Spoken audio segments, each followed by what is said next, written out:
What's shaking? It's bacon, and here's a warning. This video contains a ton of Thorn gameplay. Why? Because Thorn's the focus of this video, and you can consider this Thorn's final stand. This is the last time that Thorn will be in its current state, and that's because of the Purge update 2.0 that's coming out, and this is just gonna make Thorn under control. So why am I making this video? Well, this video is my farewell to Thorn, because you may know that I was the biggest Thorn lover back in the day. Like, before other people even took notice of her, I was all about her. I called her a bad mama jamma. I made multiple videos about her and featuring her, and you know, things just took the worst turn possible. I mean, she was all mine. She was a part of me, but then she got into the hands of every other person in the Crucible. Everyone else used Thorn. Everyone else called upon Thorn. So my girl Thorn got popular. She got too big for herself, got big-headed, and just was with everyone. She cheated on me with literally everyone. So, you know, I want to embrace the good and the bad of my time with Thorn. So here goes. In the beginning, Thorn was only a seed in comparison to her current self. It took a while to even acquire her. You had to go through so much trouble. And once you did, what you found was a gun that had a steeper learning curve than her fellow exotic hand cannons.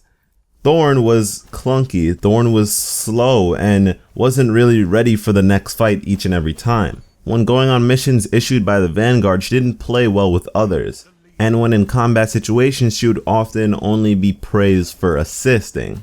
So while Hawkmoon soared to heights never before seen, and the last word was at the edge of every conversation, Thorn was just Thorn, nothing special. But unlike these other powerful hand cannons, Thorn is a weapon of darkness. She isn't merely used, she consumes, bending the user to her will, and her will was to become more powerful. And because so many people had to go through grueling tasks to even acquire her, they wanted her to become more powerful as well. They wanted the reward to be worth it. And she did become more powerful. Thorn had begun to sprout up. She wasn't slow and clunky. She was quick. She could handle any situation with ease and demolish. And as Thorn grew, much to her benefit, the current king of combat, the Suros, had begun to falter and lose power. Suros was a champion weapon that paved the way for the first monarchy of weapons. It began the auto rifle era and paved the way for its kind. Many who had once sworn their loyalty to Suros were now looking in other directions for new and more powerful leaders. This began the hunt for a new king. But what they found was a queen who had set the stage for herself without the people even noticing. The ground is more fertile than ever, and her roots were deeply sunk into the Crucible. Her power was now known by all, and as if like a plague, the darkness within her spread across the land. Everyone knew of Thorn, and that once grueling task to acquire her had become simplistic and easy. She was both more destructive and accessible than her predecessors, competition, and even colleagues. And before they even knew it, the Vanguard had allowed poison to seep into the masses, corrupting and warping them. And it's no coincidence that the Queen of Darkness had become a tyrant. The Vanguard needed a plan to eradicate this beast and restore balance to the Crucible. And they couldn't recklessly chop away at her. The threat of her seeds of influence being spread was too great, so they had to attack her roots. Behind Thorn was the Hand Cannon Party, a party that was highly regarded for their leaders, but their people were quite weak. Unlike the prior auto rifle reign, which consisted of powerful leaders and equally as powerful supporters, the power and influence of legendary hand cannons was microscopic and pathetic in comparison to their leaders, the exotics. But it was too late. The Vanguard had already issued their plans for restoration, revival, and reprimands. Thorn is to be detained and her people harshly punished for her crimes. Their entire way of life is in danger and is being warped into a favorable way designated by the Vanguard. This revival is to be a fresh start. 2.0 and has issued changes that will virtually shake the foundation of every weapon class in an effort to make it so that we don't have weapon monarchies anymore.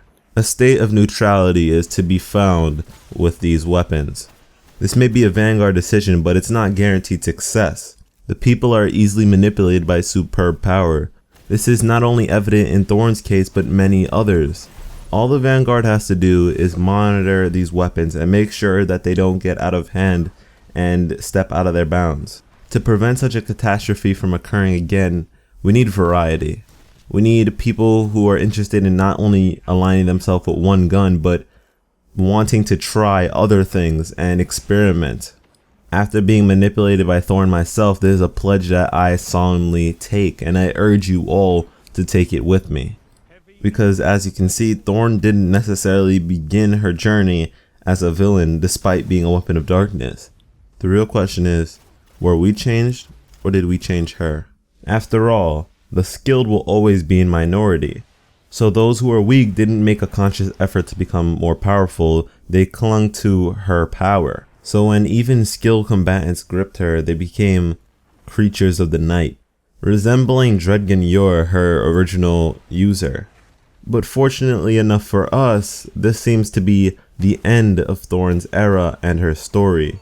But her actions will shape the world as we know it. Everything will change when Thorn falls. I think that was a suitable farewell to Thorn, and for everyone who watched my previous video, this is the prototype I was talking about. Taking our in-game experiences and cultivating them into something more intriguing. I think this is a great example because we can all relate to this one because we all play Destiny. And if you've played Crucible at any point enough, you'll be able to relate to this. But I know a lot of you have some really interesting Destiny related stories that I think could be really cool to hear in this format. Say for example, your interactions with your clanmates. I personally have some stories like that I would like to share, and I'm pretty sure I could make them in this format, so I'm sure that a lot of you do too. But of course I'm not looking for anything heavily intrusive or widely personal that I couldn't put in a video. I just want your genuine in-game experiences and stories. If you like this kind of thing and you have an interest in it, tell me. If you don't like this thing and you think that it could use some tweaking or just being thrown out, tell me. Mind you, this is a prototype. I plan to initiate more visuals into this kind of thing in the future, but as a prototype, I didn't feel as though it needed that heavy editing. I wanted it to be raw so that you guys could see exactly what I'm talking about and how it would be in its most basic format. But yeah, tell me what you think, and I hope you'll also like, subscribe, all that jazz, and I will catch you in the next one.